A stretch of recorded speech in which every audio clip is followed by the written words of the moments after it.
Welcome to our podcast, Shockers Learning Out Loud, where we talk about the fear, the excitement, the setbacks, and most importantly, the accomplishments that come along with being an adult learner. That was your host, Dr. Pamela O'Neill, and I'm your co-host, Dr. Amber Anderson, and we are the Office of Online and Adult Learning. Although our department merge happened recently, Pam and I have been having fun collaborating for years. We have one goal at Wichita State, and that's to advocate for our online and adult learners. Our students are working full-time jobs, caretaking for a family member, raising families themselves, and involved in the community. So, needless to say, their time is limited, and we know that, and we've been there, we get it. Our office wants to advocate for your success, so stay tuned for the voices of your adult learning peers as we unpack funny fails, inspiring wins, and mostly the adult learning experience. It's great to be back, and today we are joined by David Smith, yes, that's his real name, an adult learner at Wichita State. David, tell us a little bit about yourself. Hi, I'm David. I'm 42. This is my second semester at WSU since I got my associate's degree at Butler Community College in 2009. I'm a biology major, and for now, I plan on minoring in chemistry. Nice. Welcome, David. Yes, welcome. Thanks. Now, David, I've known you for a little bit and gotten to know you. One of the things that we kind of like to say is that you're a self-appointed Office of Adult Learning ambassador. Is that? I think I kind of gave that name to myself. Self-imposed ambassador of adult learning. We have done a couple of things together over the last semester. We did the welcome group or whatever that was last semester at the entry or like the welcome center. Mm-hmm. Wow, I think I said that. Oh yeah, times. Yeah. So kind of my whole point when I wanted to come back to college was I wanted my own college experience. Right. I was never going to get the traditional 4-year experience, so I wanted to find ways that I could pack as much college experience into my time on campus as I could. And you're doing that right now, but I'm going to back up for a little bit because can you talk to us about what it was that kept you away or why you were gone? I know why, but our listeners don't. Maybe start on a terrible day you were having and it hit you. You wanted to come back to school and change your life. What was your why moment? It was like year 9 in the factory, and I had been doing 50 plus hour weeks for at least the last couple years. Right. And I was tired, emotionally, physically, my body hurt. Right. And I don't know, I'd always kind of dreamed of being that PhD, even though I don't know what I would ever use it for. And so I had decided when I started the factory job, I was going to leave by 40 because I knew it would end up killing me. Mm. And I didn't quite, it is. And I didn't quite make it to 40. And so I quit, and my goal was to go back to school, get my degree, and go from there. Okay. Great. That's a good start.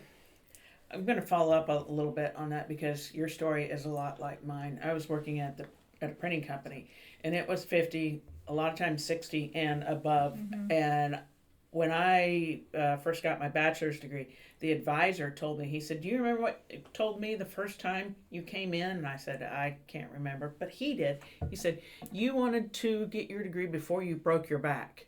I've had 2 back surgeries, but isn't that kind of the way you feel because of the physical and the mental, like the burnout or whatever you experience? That's exactly how I felt. I knew going into that job, I called it my period of adulting. Okay. I had a grown-up job. I had a grown-up wage. Yeah, I took care of responsibilities. I had no cares, but I also had no time. Yes. And so I wanted to transition that. And everybody's big question is, what's your major and what are you going to do with it? Right. And I'm not traditional in what I want to do. I'm not getting a degree in biology or pursuing a degree in biology to get a job using that degree in biology. I love biology and I love learning. And so if I get a job and I can use it, great. If I don't, I got the degree I wanted. Well, David, one of the discussions that Amber and I had on the first episode was that our jobs didn't even exist when we were getting our degree. Yes. And so I knew I wanted to be a writer. That's something I wanted to write for a newspaper. It didn't end up happening, but I got a much better career instead. I was going to be a clinical psychologist, so. Yeah. Big changes, big differences. No, Yeah. and that's what I love, that just because we get a degree in something specific doesn't mean that degree is going to translate into employment. Correct. Right. Or that specified employment. Right. We've proven in theory by getting these degrees that we have what it takes to do job XYZ. Right. And that's really all that matters, especially when you're happy. It doesn't matter what you're doing. Yeah. You hit the nail on the head there, because I know for myself, I get to tell people, they kind of look at me like I have three heads sometimes, that you love your work, your job. Yeah, there are days I can't wait to come in because I get to do fun things. I get to make these awesome relationships, meet really these do, wonderful yeah. people. And that's the one thing that we talked about, was finding that happiness. And David, I think you're a lot like Amber and I too, in that we just show up. And that was one of the biggest pieces of advice, I guess, that you are there and opportunities have fallen into your lap, kind of. Right. Can you talk We to didn't- a little bit about Yeah. that? Yeah. So the reason I knew about the Office of Adult Learning, first of all, was because of orientation. And coming in as a non-traditional student, especially after so many years, and never really being familiarized with WSU, it was beneficial. And part of the orientation program was to sit in 2 different mods of services offered by the university that come to you just because you enrolled and you're going to classes. And one of those I sat in was the Office of Adult Learning, and I got to listen to Pam do her spiel on the office and all that And good yet he's spiel. still here. It's a good spiel. and all that it offers. And to me, it was attractive because it was a place that I could come where it wasn't the Radigan, which nothing against the Radigan. No, it's beautiful. But that's Good where food. that's where all the kids are. 18 to 23, 24 years old. Yeah, Yeah. And you it's know. great for them. Right. And honestly, I've held a couple study sessions there myself with some of my classmates. But when I wanted a place that I could come and get my work done or be around other adult learners, this was the place to be. And just in being in this office, I was afforded a scholarship. See? He showed Yeah. up. He showed up, got a Showing up. scholarship. I was afforded an opportunity to meet with other potential adult learners wanting to continue their education. I was hooked up with the TRIO DSS department and got a job tutoring last semester, and now I'm their writing specialist. Just because I was here and said, hey, if anybody's looking for this or this, let me know. I'm available. Right. And just real quick, because we use it all the time, the alphabet soup. TRIO DSS is TRIO Disability Support Services. And they are located in the Grace Wilkie next to us. And that's, David would always stick his head in the morning. Hey, how you doing? And we'd chat for a little bit. And I knew this about David. I knew that he was showing up, right? Yeah. I knew that he was always there. And so when TRIO asked me if I knew anybody, I said, as a matter of fact, I did. I And do. that was great. I love to be able to help people like that. But not only was it a win for you, David, right? But it's also for TRIO Disability Support Services, who found someone that they can depend on, who will show up and who will talk about, being able to tutor students and do what it takes. And I didn't even think of it. I know I count my blessings because I feel very fortunate. I feel lucky that some of the opportunities I've had have happened or transpired. But I didn't even think about just being here is why it happened. I was here for me, kind of selfish Right. reasons, Right. to have kind of a quiet place to study or not study, just veg. And good things fell into my lap. Correct. Well, and That's exactly what we talked about last week. Yes. I mean, if you just show up, things kind of fall into your lap. So Right. things that you would never expect Right. Or And predict. so, on the flip side of that, let's for a little bit, I don't like to like hound on it or something, but I cried in college algebra. I mean, that was because we talk about our fails, right? What would be one of those moments, do you think, David, that you just like, I don't know if I can do this, So or to be why did that? fair, David's a math guy. Well, that's okay. Right. But what, I mean, you've probably had some where you've, chemistry maybe last year when you. Right now, I'm still experiencing the turmoil of, oh my God, I'm going to fail. Uh-huh. And yeah, it is chemistry. Chemistry is my bane. And I know I said I was going to minor. I have a minor right now, going towards a minor for that.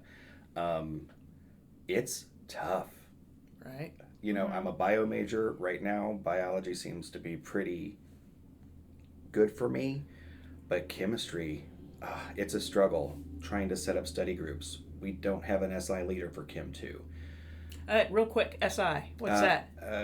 Supplemental instruction, yeah. Okay. Where your peers hold basically group study sessions, and they kind of facilitate the direction of the session, but it's pretty much peer tutoring Right. with somebody kind of in charge.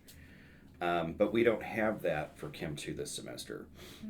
And so, like, working within the class with other students, being like, okay, who's going to be at the library, what day, what time? You know, I'm going to be at Grace Wilkie Annex these days at this time, or in the Shocker Learning Center, and trying to get together, because it's a hard class, and a lot of people need it, Right. and a lot of people struggle with it. I struggled in chem. And so it's the real struggle right now is getting people to study with. Okay. And I have a feeling after test 1, it'll be a lot easier.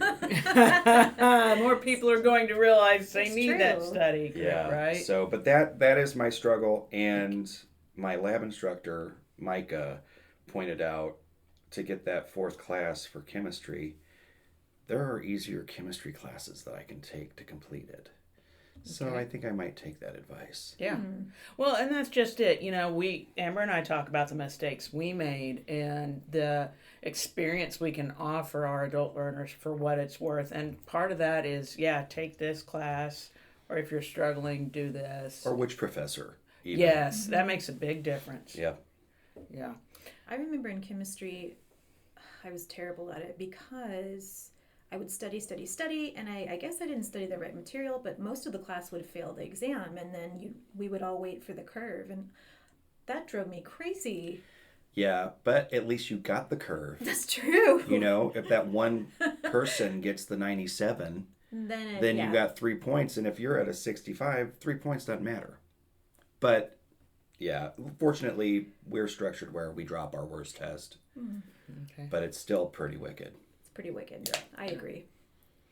So I guess another question I have for you then is, what's some advice that you would give maybe somebody looking at, like, an adult learner like yourself getting a degree? You know, not necessarily where do you start, but what would you say to them if they were thinking about getting a degree? I think a lot of people wonder, what degree would I even get if I wanted to go back to school? They do. And I think one of my English professors said it the best, you know, what sings to you? What do you love? What's your passion? You know, and if your passion is horticulture, you know, come in and get that ecology, biology degree. You know, if your passion is engineering, WSU's got a great College of Engineering. Yeah. You know, if you love writing, get that English major. It's okay. The degree is just the accomplishment that said that you can do something. Right. So hire me. Yeah. And, you know, like you said, that English degree, I know that when I came to Wichita State, I wanted to write, and I knew that. And a lot of my job requires me to write. But I had been out for 13 years before I came to school, and that was what fueled me, that passion. And I started, you know, with just the communication degree, and later added English literature because I found that was a passion too. So I ended up staying another semester and getting that double major. But I think sometimes that's, we always say, hey, go out and get a college degree, you'll make more money. I'd almost say, hey, go out and get a college degree, you'll make more happiness. More Right. opportunities. Right. Yeah. Which could then lead to more money. Correct. Right. Yes. Because if you're happy with what you've done, you're going to be hopefully happier in the future applying what you've learned, or whatever. And maybe you'll shift your focus. One of the great things about, I think, going to college and learning is that you're influenced by classes or ideas that maybe you never would have thought to look into. For instance, I had to take anthropology last semester. Mm-hmm. He almost got me to change my major. It was so wonderful a class. Dr. Yeah. Craneth of the anthropology department here at WSU is so amazing and so passionate about his craft, anthropology, that it's almost infectious. Right. I think that's what happens a lot of times. You go, and that's what happened to me. I saw professors who I knew could have been making more money somewhere else, but they were so passionate about the quirkiest of subjects, right? You're like, how can you be passionate about Sylvia Plath? Ask an English professor, they will tell you. So yeah, I totally agree with that statement. So David, I know we've been chatting for a little bit now about, advice and all that kind of stuff, but you're a busy man. What else do you have going on in your life? Well, with the degree, I'm kind of blocked and limited on the hours of classes I can take. So usually 3-4 classes the most per semester. But on top of my course load, I am a tutor for TRIO Disability Support Services. I'm also an SI leader, a supplemental instruction leader for the Shocker Learning Center. I'm also the writing specialist for TRIO DSS as well. On top of that, I do yard stuff in the warmer weather, so kind of an outside gig, if you will, outside of class. I'm a pet parent, there's that. That's a lot. Yeah. It's expensive. But yeah, no, I definitely have a lot going on. I'm basically on campus from 8 to 5, Monday through Friday. Sound a lot like Amber and me. It does. So who would you say was your person on campus that you ran into and thought, oh, this fits me and this is a good space for me and I'm comfortable here and I'm going to continue? And who was your person outside of school as well? Who's your support system? Yeah. Talk to us about who supports you. Well, on campus, like I said, I am the self-appointed ambassador of adult learning. And so I kind of implanted myself in this building from day one of my college career. I knew it was a place I could go. And plus or minus, Pam tolerates me day in and day out, and her staff. Without those front desk guys, I don't know, I probably would have lost my mind a little bit, just because everybody kind of lets me, are my sounding board. Yeah. As for outside of school, I have a wonderful support network. I have a great best friend / roommate. 100% supportive, but it's reciprocal. I'm the same way for him, but we also live next door to his mother, and she is also 100% supportive of me and whatever we decide to do. And of course also my partner, he is also 100% behind me in everything I do. So I'm very fortunate for my in-school and out-of-school support system, because I think I've made some really smart decisions and surrounded myself with the right people. Yeah. I think that's so important, to make sure that you've got at least one person that you can say, oh my gosh, I got an A on this paper and I totally wasn't expecting it. And on the flip side to go, dude, I got a D. I thought or I did an F. better on this. Yeah, I did. Yeah. And on top of that, there's a lot of the professors that are so willing to volunteer their office hours to you, because there are so many professors who will go days when they hold their hours and have nobody show up. Mm-hmm. Yeah. They hold them for you to come in and say, what did we just talk about? I need help. Right. So that's also one of the things that's awesome about just WSU in general. And you just hit on something I want to talk about for just a second. Here at Wichita State, and as a first-gen learner, we talked about this in our last episode. There are a lot of terminology that we don't always understand. And those office hours, those are actually student hours the professor sets so that you can come talk to them about your class. Exactly. Have you come across any like terminology you just went, well, what is that? Have you found that yet? Or You're giving me these questions now. Okay. making me think. No, it's all right. Well, always. I mean, I still get tripped up on what SI is, and I am one. Right. Yeah. Sure. Just It's because those- it's foreign language to me, because I'm not used to it. Yeah, well, and it's this SI where, anyone outside of Wichita State might go Sports Illustrated.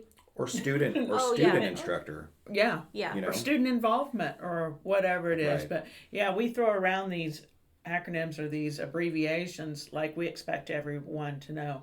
Even words like syllabus, that was a new one to me that I really liked. I was like, oh, what is this? And I would read it from page to page. I didn't realize that not everyone did that. No, but the nobody reads syllabus, syllabus. you want to talk a little bit about a syllabus, David? Syllabuses are actually very important.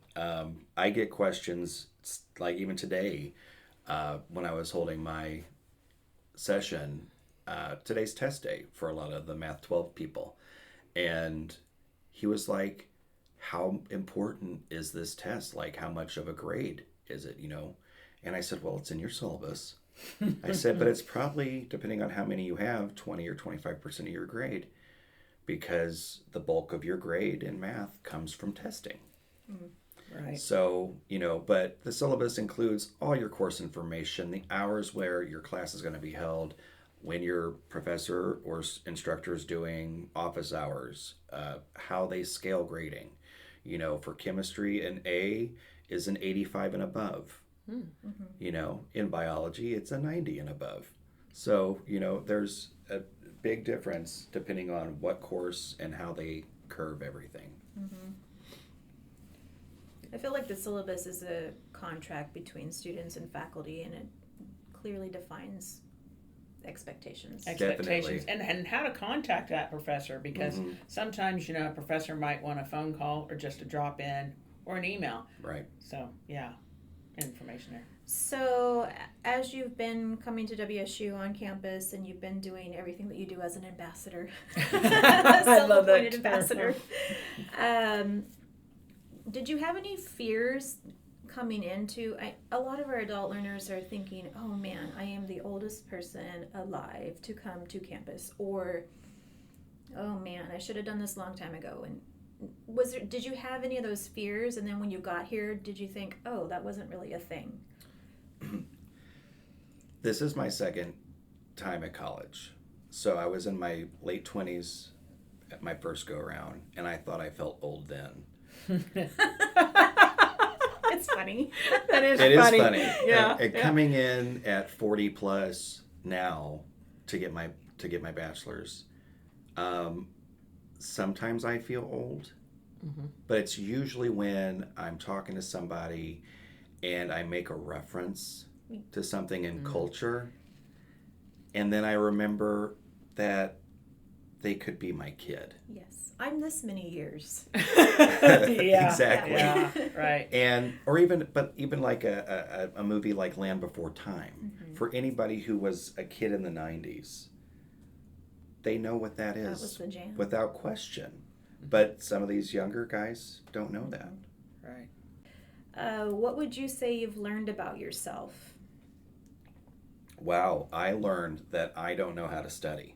Oh, really? Oh my goodness. Like you're not good at organizing or taking the syllabi and planning out your time? No, I think a lot of it has been the gap of time between my pursuing knowledge. You lose a lot of good habits in regard to studying, when you have gaps in your learning timeline. And so I typically, if I read it, if I do a little work, some homework or whatever problems, I'm usually good for most things. Not chemistry. Chemistry, you kind of need to like sledgehammer into your brain. It's a different animal. You know, it's not just reading it. You have to like digest it. Read it 3 times. Practice it. Watch YouTube videos. Get help from peers, study groups, SI. Like, with certain topics, you have to have layered studying. It's not just quiet time, earphones on, and you're reading or working problems. Like, sometimes you have to have interactive study sessions. Again, it's like a layered studying. But yeah, that was one of the things I learned. Like, I never studied before. Ever.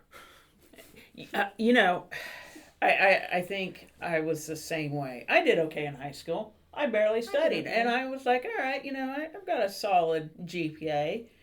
Gosh, now I look back and I think, if I would have studied, I could have been unstopped. Oh, yeah. But that's one thing I did. And I think so many of our adult learners find themselves doing this, is giving it all they have, because they know what an opportunity it is. Well, I think before too, like especially during my associate's program,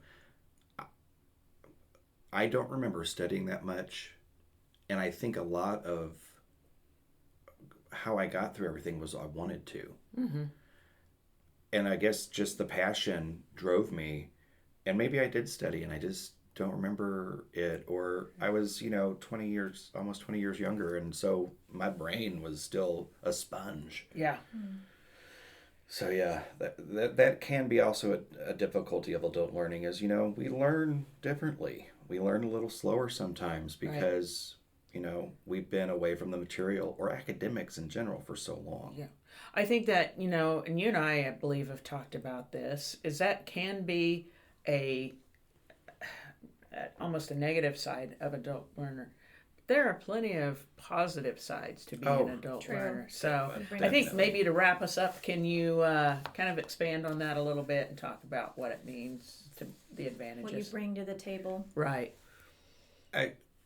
Advantages and disadvantages of adult learning, or being an adult learner, go hand in hand, because they typically are the opposite side of the same coin. Like, I may be the old guy in class, and I'm not always the oldest guy, but I'm pretty sure this semester... Maybe pretty sure this semester I'm older than even all of my professors. Which, that's okay too. Right. And one's got a PhD even. Yeah. But, again, I said they might look at me, some of the students might look at me when I make a reference to something older than they are. And they're like, I don't get that. Or, hey, you should listen to Meatloaf. And they're like, I don't like eating that. I don't like that. I don't like that food. Yeah. And I'm like, you should listen. Yeah. But we also glean from them, cultural references. Right. And sometimes you mention something and they'll go, oh gosh, that sounds really cool. Yeah. What was that again? What do you mean? Yeah. What was that again? And then you open up their world to Prince or Pink Floyd or crocheting, because their grandma didn't do it. Yeah. Or whatever. But so that's kind of the benefit too. And also, people will gravitate to you because you're an adult learner. Yep. Because you're different. Because you're not their normal cohort. Right. Or maybe they had a great relationship with their father and you remind them of their dad and they're like, hey, this guy's kind of like my dad and he's a state away. Yeah. And so you can kind of get that little buddy mentorship thing going. Right. So there's a lot more pluses to being an adult learner than I would say than there is being a negative, especially on campus with all the services that they offer for anybody who attends. If it's a thought in your head to come to school, to come back to college, to get a degree, do it. All right. Well, thank you, David. That was wonderful. Please remember to join us next time when we'll have another guest just like David, another adult learner who will spew more and more words of wisdom. Thanks again, David. Thank you, David. Thank you guys.